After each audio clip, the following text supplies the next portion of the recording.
말씀입니다.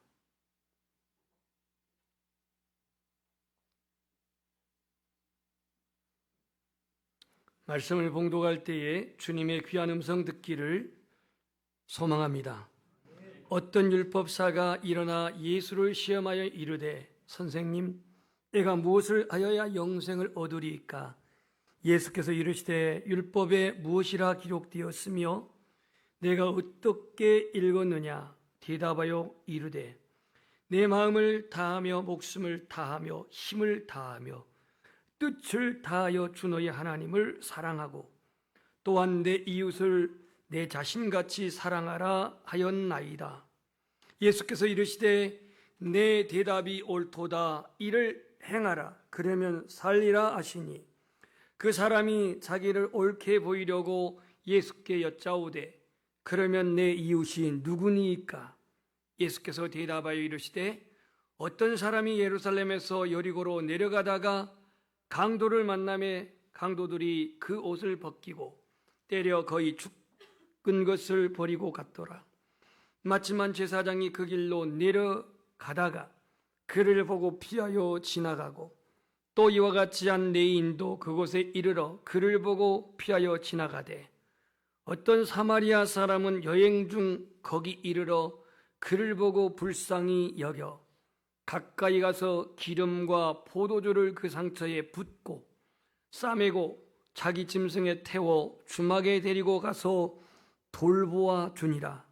그 이튿날 그가 주막 주인에게 데나리온 2를 내어주며 이르되 이 사람을 돌보아 주라. 비용이 더 들면 내가 돌아올 때에 갚으리라 하였으니 내 생각에는 이 사람 중에 누가 강도 만난 자의 이웃이 되겠느냐? 이르되 자비를 베푼 자니이다. 예수께서 이르시되 가서 너도 이와 같이 하라 하시니라. 아멘. 오늘 4월 마지막 주일 예배에 오신 여러분 축복합니다. 제가 초등학교 다닐 때에 그 새마을 운동이 시작되었습니다. 새마을 운동. 이 새마을 운동은 박정희 대통령 재임 시에 시작된 운동인데 이 운동이 이 땅에서 시작되기까지는 덴마크라고 하는 저 북유럽의 그린투비라고 하는 구룬투비라고 하는 그 목사님이 그 나라에서 시작한 운동입니다. 이것을 벤치마킹 해가지고 우리나라에 바로 시작한 것이 새마을 운동이죠. 이 새마을 운동을 이 땅에 정착시킨 사람은 바로 그 건국대학교 부총장인 유태영 박사라고 하는 분이 우리나라의 국비 장학금을 받고 덴마크에 가서 덴마크에서 이 교육을 받고 와가지고 새마을 운동을 이제 시작하게 됩니다. 물론 대통령의 지시 속에서 된 일이지만, 그럼 덴마크의 그룬투비 운동은 어디서 시작된 것이냐? 이것은 저 이스라엘의 키푸즈하고 모사브라고 하는 거 아시죠?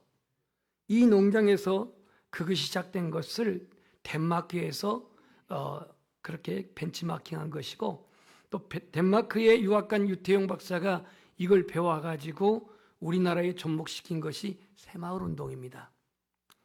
여러분 질문해 보겠습니다. 새마을 운동 노래가 있을까요, 없을까요? 있습니다. 새벽종이 울렸네, 그런 노래 있죠. 새벽종이 어디서 울리죠? 어떻게 알으셨어요? 교회에서 울립니다. 교회에서 새벽 주신다고 공회다 뭐다 그때는 그렇게 하지 않았습니다. 그게 아침을 깨우는 바로 시그널이었습니다. 이 새마을 운동에는 4가지 정신이 있죠. 이것까지 물어보면 머리에도 지날 것 같아서 누가 대표로 한번 말해 보실래요? 근면자조, 협동, 4번째는 모르구만요.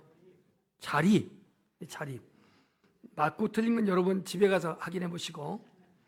정신이 있습니다. 새마을에 정신이 있어요. 그럼 오늘 예수님께서 말씀하신 율법에는 정신이 있을까요, 없을까요? 율법에 정신이 있습니다. 오늘 이 본문은 지난주 말씀에 이어서 지금 시작됩니다. 지난주에 우리는 말씀에 70인 전도대가 돌아와가지고 선교보고를 한 내용이 나오죠. 이 선교보고에 너무너무 그들은 기뻐 즐거워하며 귀신들이 떠나고 병자들이 고침받고 하는 이러한 놀라운 목격을 했던 제자들의 선교보고가 있었습니다. 그 보고가 끝난 이후에 그 선교보고의 현장에 있었던 한 율법 교사가 일어나가지고 예수님을 시험하여 이르되 선생님 내가 무엇을 하여야 영생을 얻으리까? 라고 하는 이 퀘스천, 질문으로 시작됩니다. 그래서 오늘 이 본문은 25절부터 37절까지 질문과 대답, Q&A로 그렇게 시작돼요. 질문과 대답. 무엇을 질문하는지, 주님은 어떻게 답변하는지, 또 이 예수님의 질문 속에 율법교사는 어떻게 답해야 되는지, 오늘 이 질문과 대답, 이 내용 속에서 오늘 우리에게 율법의 핵심은 무엇일까? 율법의 정신은 무엇일까? 율법의 정신은 오늘 27절에 이렇게 말하고 있습니다. 내 마음을 다하며 목숨을 다하며 힘을 다하며 뜻을 다하여. 여러분 다하여가 몇 번 있는지 한번 보세요. 내 마음을 목숨을 힘을 뜻을 계속 며 붙이면 안 돼요. 마지막은 다하여야 다하여. 4번 나오죠. 4번. 근데 이 말씀은 신명기 6장 5절의 쉐마의 말씀인데 읽기는 읽고 암송은 하는데 좀 다하여 다하며 좀 우리 마음이 걸린 거 없어요? 진짜 다합니까? 힘을 다하고 마음을 다하고 목숨을 다하고 뜻을 다하여. 이 다하냐 이거예요. 그러면서 주 너희 하나님을 사랑하고 그 다음에 들어가 있는 이 부사를 여기서 기억해야 합니다. 또한 그랬습니다. 이 또한을 빼면 안 돼요. 또한 내 이웃을 내 자신과 같이 사랑하라 그랬습니다. 여기서 하나님 사랑과 이웃 사랑은 우리가 알고 있는데 하나님 사랑과 이웃 사랑을 동일하게 지금 보고 있습니다. 동일하게. 또한이라고 하는 단어가 이꼬르 또한이. 먼저는 하나님의 사랑이고 나중은 이웃 사랑이지만 이 또한이란 단어가 이꼬르예요. 동일하다는 거예요. 다시 말해서 이웃 사랑을 하는 자가 하나님을 사랑하는 것이고 하나님을 사랑하는 사람이 이웃을 사랑한다는 얘기예요. 이게 오늘 율법의 핵심이라고 말합니다. 그런데 오늘 율법 교사가 예수님을 시험하여서 이 질문을 했다라고 25절에 말하고 있습니다. 시험했다. 도대체 이 사람은 무엇을 얻고 싶어서 예수님을 시험을 했을까? 이 사람은 이론적으로 율법을 깨고 있는 사람입니다. 여러분 율법 교사는요, 요즘으로 말하면 전문가의 교수에 해당되는 그런 실력을 가진 자입니다.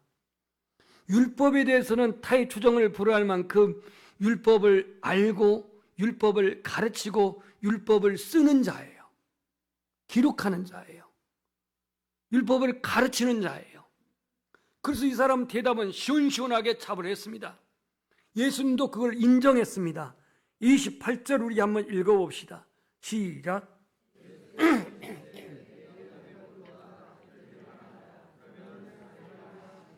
예수께서 이르시되 내 대답이 옳도다. 질문한 율법교사에게 성경은 무엇이라고 기록되어 있느냐 그랬더니 신명기 6장 5절을 그 인용해서 말씀을 대답했습니다. 그래서 주님이 네 대답이 옳도다. 그러나 주님이 강조한 것은 이를 행하라. 그리하면 살리라 그랬습니다. 율법교사는 이론으로 알고 있었어요. 가르쳤어요. 이거를 또 수기하고 기록했던 그런 사람이에요. 하지만 알고는 있었지만 주님의 핵심은 이를 행하라. 그리하면 살리라 그랬습니다. 왜 주님은 이 답변을 했을까? 25절에서 그 의미를 찾을 수가 있습니다. 25절 선생님 내가 무엇을 하여야 영생을 얻으리까?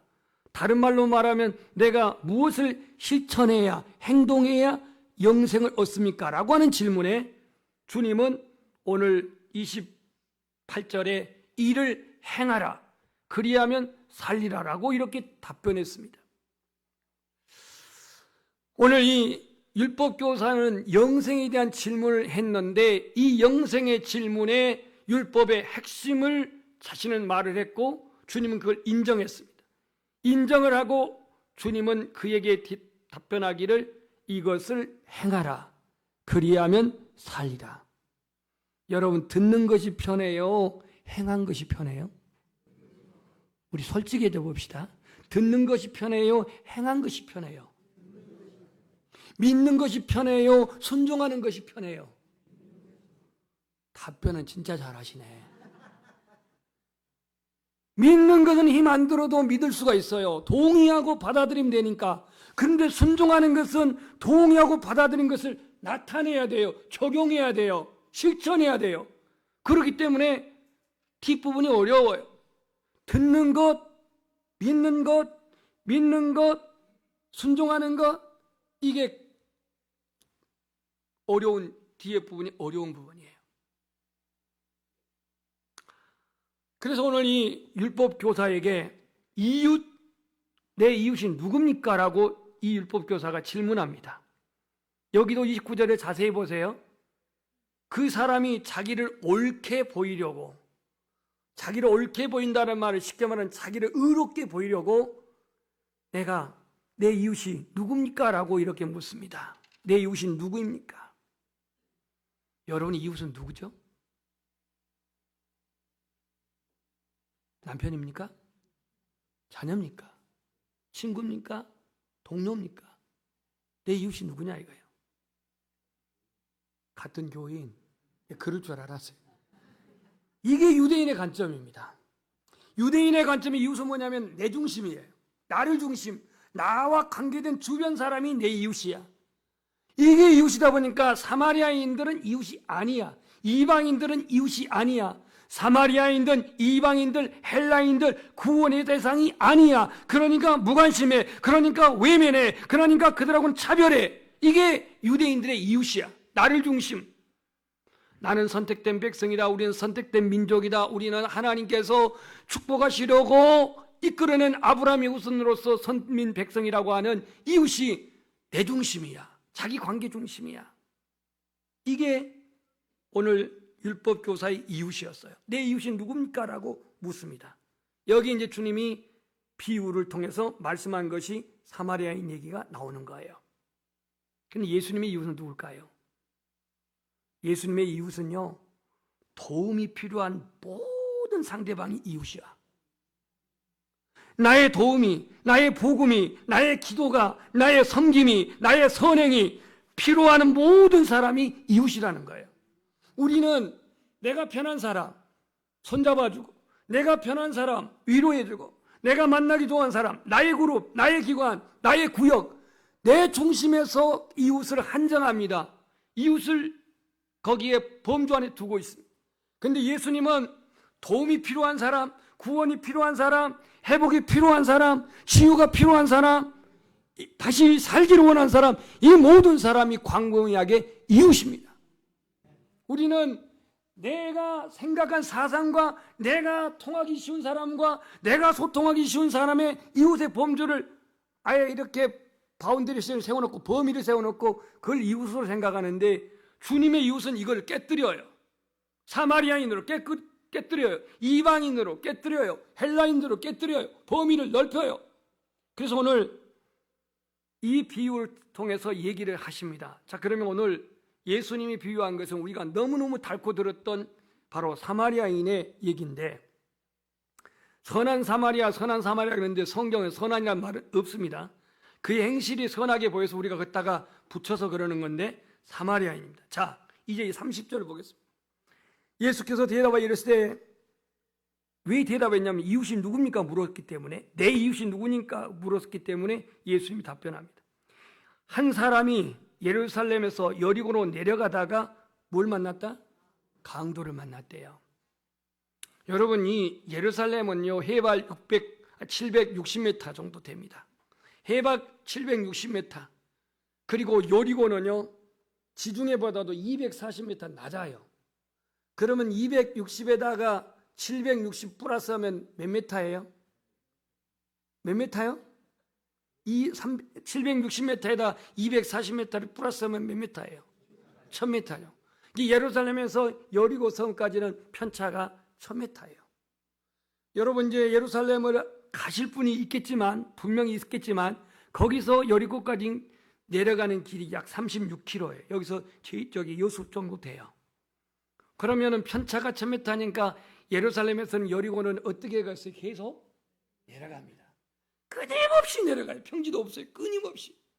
내려가다 보면 절벽도 있고 내려가다 보면 뭐 광야도 있고 내려가다 보면 아무런 풀도 없고 다 나무 돌만 있는 그런 길이 있어요. 제가 여리고 2번 그쪽 내려가 봤어요. 걸어서 말고 버스로. 그러면 36km나 떨어져 있는 예루살렘에서 여리고까지 거기에는 강도들이 자주 출몰해요. 왜냐? 여리고가 기름진 땅이거든요. 소위 말한 장사가 되는 곳이란 말이에요. 그럼 오늘 이 강도가 예루살렘에서 여리고로 내려간 이유는 목적이 뭔지는 몰라요. 그런데 31절에 보니까 제사장도 그 길로 내려갔다 그랬죠. 내려간 건 똑같아. 그럼 왜 내려갔을까? 이 제사장도 집이 여리고 있어요. 2000년 전에 예수님 당시에 여리고는 제사장들과 레위인들의 그 거주지가 있었다고 합니다. 거주지가. 그러니까 제사장이 성전에서 제사 드리고 예배 드리고 이 업무를 마치고 이제 자기의 사택으로 자기 집으로 내려가는 그런 길이에요.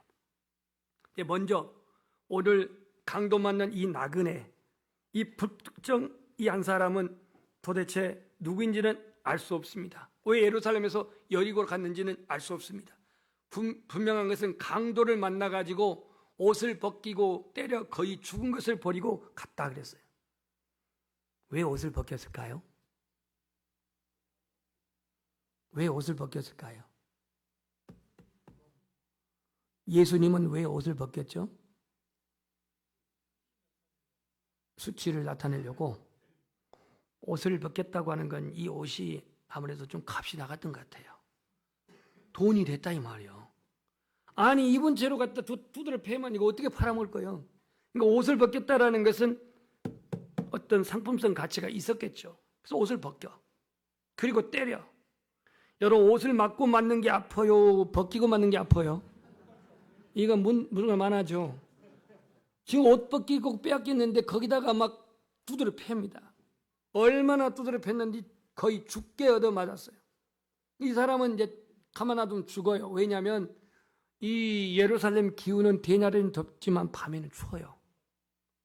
겉옷은요 이불의 하나의 목적이기도 해요. 근데 벗겼어요. 벌거벗긴 상태로 피투성이 됐으니 이건 내버려두면 죽어요. 죽을 사람이에요.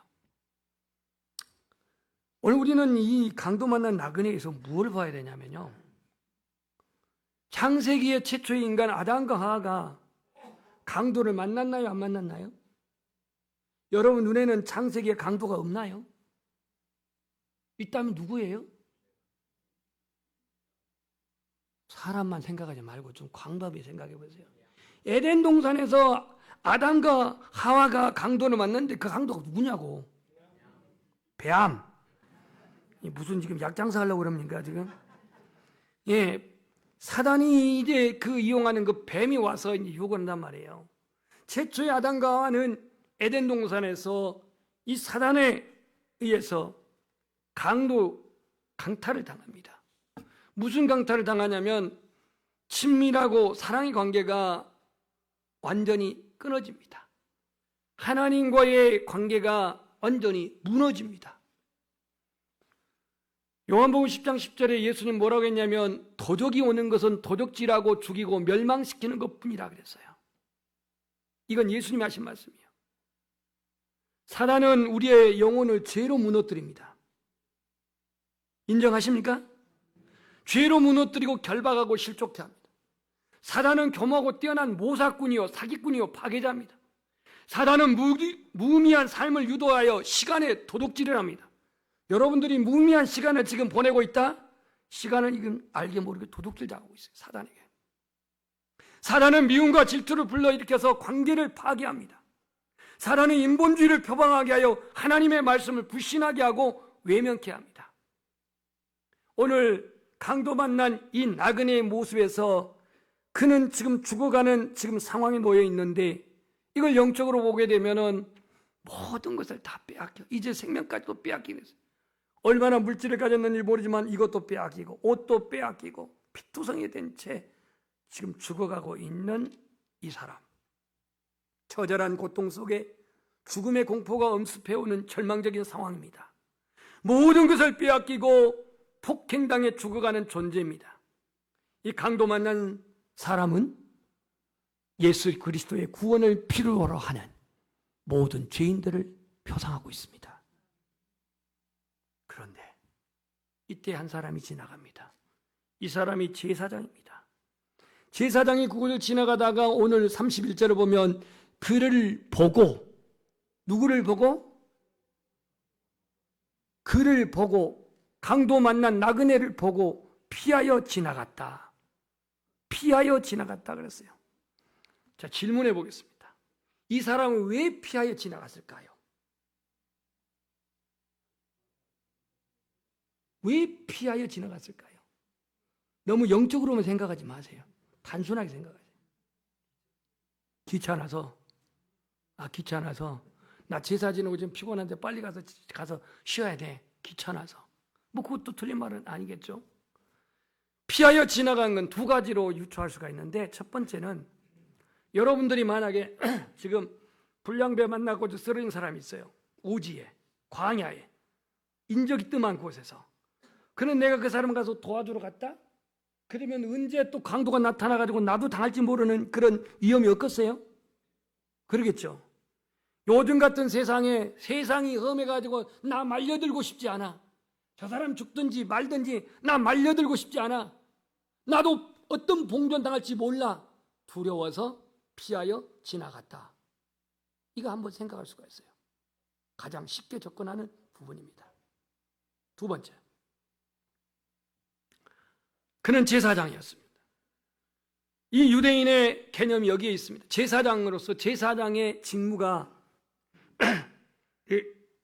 레위기 21장에 나오는데요. 제사장은요, 피를 흘린 사람, 제사장은요, 죽는 사람을 만지면 부정하게 됩니다. 부정하게 돼요. 그걸 여러분들이 궁금하면 레위기 21장 1절부터 3절을 집에서 보십시오. 지체하다가 나도 당할지 몰라 두려워서 피했고, 쓰러져 죽은 사람, 아마 이건 어쩌면 반드시 죽었을 거야. 아마 어떤 반응을 어떻게 보였는지 모르지만 그를 보고 피하여 지나갔다는 것은 나는 율법의 준수 사항으로서, 그러니까 내가 이 사람을 도와주지 않고 이 사람을 구출하지 않는 정당성을, 나는 죽어가는 사람, 피 흘린 사람, 죽은 사람 만질 수 없어. 이 율법의 제사장의 직무를 거기다가 적용해가지고 그냥 피하여 갔어요. 그런데 제사장의 직무 또 하나는 뭐냐면, 율법을 따라 이웃을 도와줄 의무가 제사장에게 있어요. 제사장은요, 죽어가는 자를 도와주는 의무보다도 죽은 자를 만짐으로 부정해지는 것을 나는 원하지 않겠다라고는 후자를 선택한 거예요. 그러니까 예수님의 관점은 우리의 이웃은 도움을 필요한 사람을 가서 도와주는 것이 우리의 이웃인데, 이 사람은 자기의 영역 속에, 자기의 종교적인 영역 속에, 자기의 제사장의 어떤 직무 속에 여기에 인정된 것을 적용하여서 난 부정해질 수 없어. 이것으로 합리하여서 교묘하게 그 자리를 피하여 지나갑니다. 제가 목회자로서 강도 만난 사람을 지금, 아이고, 나 내일 신방해야 돼. 나 내일 목회 스케줄이 많아. 저 사람 내가 지금 손봐줄 지금 여유가 없어. 그러고 만약에 돌아갔다 그러면 아마 저는 양심에 이게 걸려가지고 잠도 못 자고 아마 목회 못 할 거예요. 그 상황이 되면 나도 제사장처럼, 나도 스케줄이 빡빡해. 내가 지금 여기에 지금 이 일에 내가 지금 시간을 쓸 수가 없어. 이러고 갔을 수도 있을지 모르겠지만, 그렇게 갔다고 한다면 아마 양심에 걸려가지고 그 사람 죽었을까? 살았을까? 이거 어떻게 막 생각이 나가지고 잠도 못 잤을 거예요. 그런데 제사장이 지나갔는데 32절 또라는 말 여기서 분명히 기억해야 합니다. 이와 같이 이와 같이 레인도 그곳에 이르러 그를 보고 피하여 지나갔다. 공통 분모가 뭐예요? 그를 보고 지나갔다. 피하여 똑같아요. 그를 보고 피하여 지나가고 그를 보고 피하여 지나가되, 고하고 대만 틀리지 똑같아 단어가. 뭘 의미하냐면 당시에 유대인 중에서 특별 계급이라 할 수 있는 제사장, 그리고 또한 특권층인 레위인, 이 사람들은 성전에서 봉사하는 사람들이에요. 제사장이 선민 이스라엘 백성들의 그 모든 죄를 대신해서 하나님께 제사 드린 일에 그 직무자라고 한다면, 레위인은요 성전에서 제사 드릴 수 있는 모든 일을 서포트하는 사람이에요. 예를 들어 헌금을 관리하고, 지금 재정부들은 전부 다 레위인들이에요. 그 굉장히 그 귀한 사명입니다. 레위인들 헌금을 관리하고 성전을 정화시키고, 여기 지금 청소하신 분들 다 레위인들이에요. 성전 정화하고 또 예배에 관계된 의무를 수행하는 것, 아까 여기 찬양대도 썼죠. 여기 전부 다 레위인들이에요. 박 전사님, 레위인의 수장, 레위인이란 말이에요. 찬양하고 예배한 사람. 그러면 이 레위인도 성직입니다. 헌금 관리하고 성전 정화하고 예배 의무를 감당하는 이 제사장, 아니 이 레위인, 제사장보다는 직급상으로는 조금 낮지만 당시 유대사회의 종교적 특권층입니다. 그런데 제사장도 레위인도 하나님을 사랑한다고 하는, 예배를 주도하는, 봉사하는, 교회에서 산다고 하는 이 사람들은 이웃으로 이 사람을 취하지 않습니다. 같은 유대인인데, 그리고 피하여 갔습니다. 세 번째 등장한 사람이 누구냐? 사마리아인입니다. 33절을 보세요. 사마리아 사람은 여행 중에 거기 이르러, 여행 중입니다. 지금 투어 여행 중에 거기 이르러 그를 보고, 아까 제사장도 레위인도 그를 보기는 보았는데 여기서 이 보음은 관심의 봄이 아니에요. 사랑으로 보는 게 아니에요. 그러나 사마리아 사람은 여행 중에 거기 이르러 그를 보고 불쌍히 여겼다 그랬어요. 오늘 이 본문은 사건의 실체, 어떤 현장에 있었던 사건을 말하는 게 아니고 예수님이 이웃이 누구냐고 하는 이것을 설명하는 데 있어서 비유로 말하는 얘기예요. 그럼 예수님은 왜 사마리아인을 여기 등장시킬까요? 제사장도 등장시키고 레위인도 등장시키는데 왜 여기에 사마리아인을 등장시키냐 이거예요.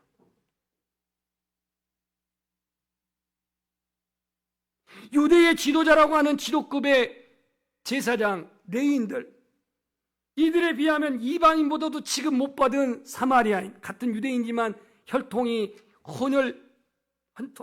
해서 아수르에 의해서 북왕국이 망했을 때 그 땅에 이주한 이방인들과 통혼하고 혼합 결혼해서 태어난 혼혈 인종으로서 사마리아가 탄생했는데, 이들은 사마리아의 그림신산에서 그 나름대로 독자적인 예배를 드려서 유대인들의 아주 증오가 아니에요. 증오와 적개심을 받은 민족이었단 말이에요. 그런데 이 사마리아인을 등장시킨 이유가 뭘까요?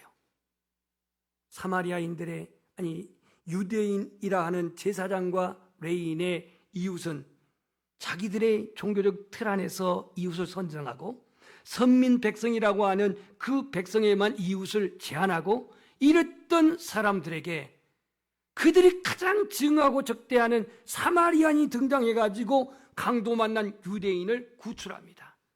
불쌍히 여겨 가까이 가가지고 기름을 붓고 포도주를 상처에 붓고 싸매요. 이 사람이 붕대라든가 이런 의료 어떠한 장비가 있었다고 하면 모를까, 싸맸다고 하면은 아까 강도는 옷이 다 벗겨졌죠. 그럼 이 싸매는 옷은 누구 옷일까요?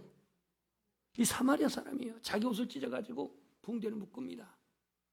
여기서 끝나지 아니하고 자기의 짐승, 이 짐승이라고 말하면은 오늘 하나의, 요즘 말하면 자가용이에요. 자가용, 여행하는 자가용. 그러니까 자기는 증오받고 자기는 미움당하고 자기는 적개심에 그렇게 유대인의 그러한 미움의 대상이었는데, 이 사람은 가서 자기의 모든 물질을 다하여서 포도주로, 그 다음에 기름으로 싸매주고 치료해주고 자기 짐승에다 태워가지고 차에다 실어가지고 주막에 데려와 돌봐줍니다. 우리 34절 읽어봅시다. 시작.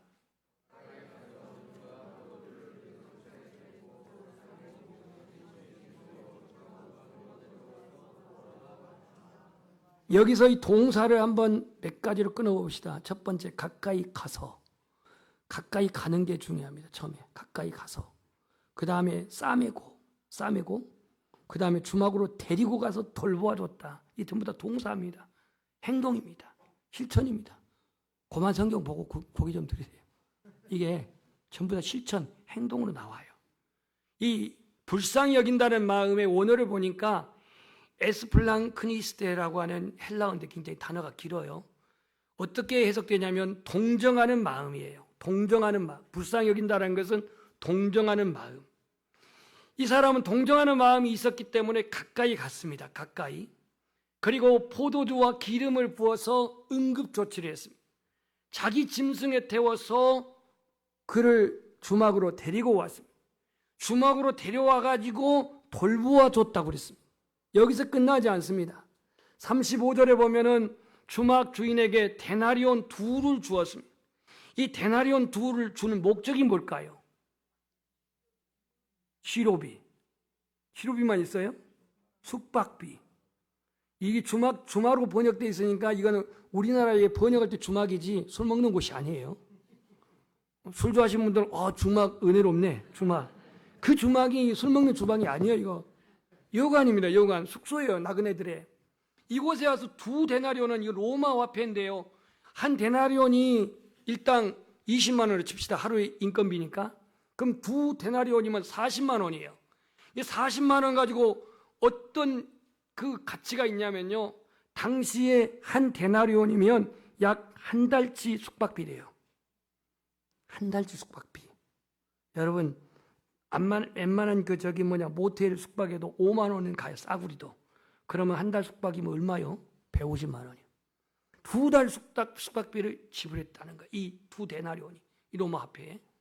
그러니까 이 사람은 사마리아인이 어떤 재벌인지 어떤 재력가인지 어떤 사업가인지 모르지만 이 환자를 위해서 자기는 그렇게 미움당하는 그 유대인이 지금 당했는데 이 유대인을 그냥 내버려두지 않고 치료하고 치료비를 이렇게 주는 숙박비로 2 데나리온을 주고 돌아가면서 이런 말을 합니다. 이 사람을 돌보아 주라. 비용이 더 들면 내가 돌아올 때에 갚으리라. 아멘. 자, 이래 놓고 질문이 시작됩니다. 이제 36절 한번 읽어봅시다. 시작.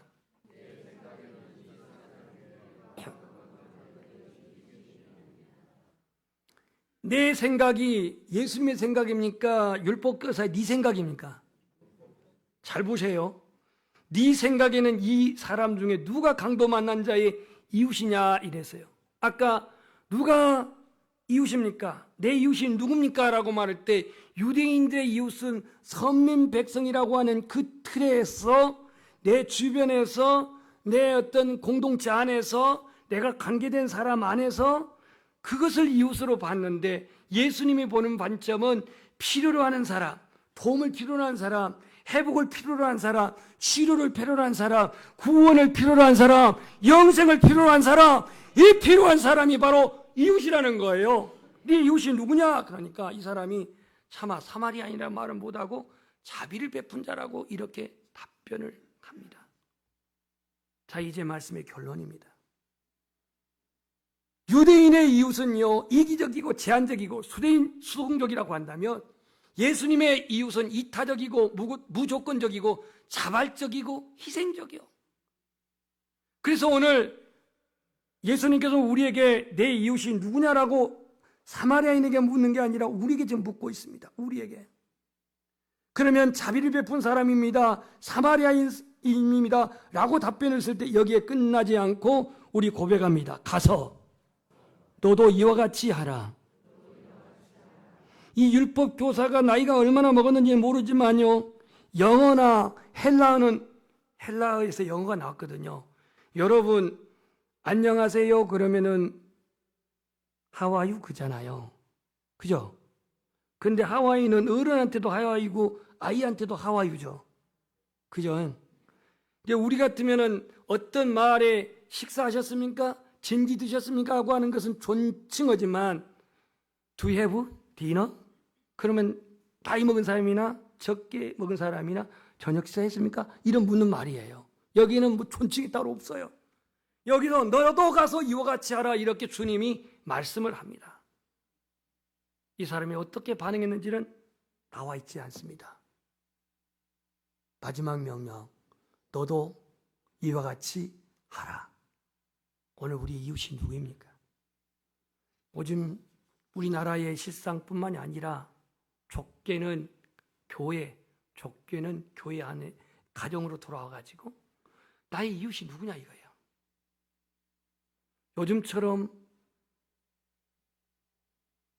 지역적인 어떤 그런 편견과 또 이념적인 그러한 갈등과 또 진영 간의 어떤 첨예한 그런 갈등에 내 편이 아니면 무조건 적으로 그냥 차단하고 외면해버리는 오늘 이 시대에 혈통적 유대인이 아니요, 외적인 혈통을 가졌다고 해서 이웃이 아니요, 유대인들은 사마리아인을 결멸하고 적대감을 품고 구원의 대상에서 삭제해버리지만 주님은 그렇게 보지 않았어요. 사마리아인도 사랑의 대상이고 사마리아인도 구원의 대상이고 사마리아인도 축복의 대상이라 이거예요. 여러분, 이웃을 제한하지 마십시오. 이웃을 사상이나 이념으로 제한하지 마십시오. 이웃을 교회 안에서 내가 속해 있는 구역이라고 하는 구역에 너무 거기에 그냥 가두어두고 또 우리 교회라고 하는 교회관에 가두어두고 이걸 확장하지 못하는 이런 편협적 사고에서 오늘 나의 도움이 필요한 모든 사람이 바로 나의 이웃입니다. 이웃을 어떻게 사랑하시렵니까? 오늘 사마리아인이 가졌던 불쌍히 여기는 마음, 다른 말로 말하면 긍휼히 여기는 마음, 너희 안에 이 마음을 품으라 근본 예수 그리스도의 마음이라고 빌립보서 2장 5절에 말씀한 것처럼 예수님의 마음, 아버지의 마음을 가지고서 긍휼히 여깁시다. 그리고 오늘 이 사람은 가까이 갔다 그랬습니다. 가까이 갔어요. 피 흘린 피투성에 있는, 진짜 지금 신음하고 있는 이 사람이 가까이 갔어요. 내가 이 상황에 말려들지 않을 거야, 내가 이 상황에 죄다가 어떤 봉변을 당할지 모르겠어, 이런 계산하지 말고 가까이 다가갔던 이 사마리아인처럼 유대인과 사마리아인의 그러한 장벽, 전통적 장벽을 극복하고 가까이 나아갔던 것처럼, 그리고 마지막으로는 가서 기름을 부어주고 포도주를 바르고 싸매주고 돌보아줬던 것처럼 반목과 대립, 차별과 견제, 이를 극복한 사랑이 오늘 우리 이웃에게 나타날 수 있기를 주님의 이름으로 축복합니다. 우리 찬양하겠습니다.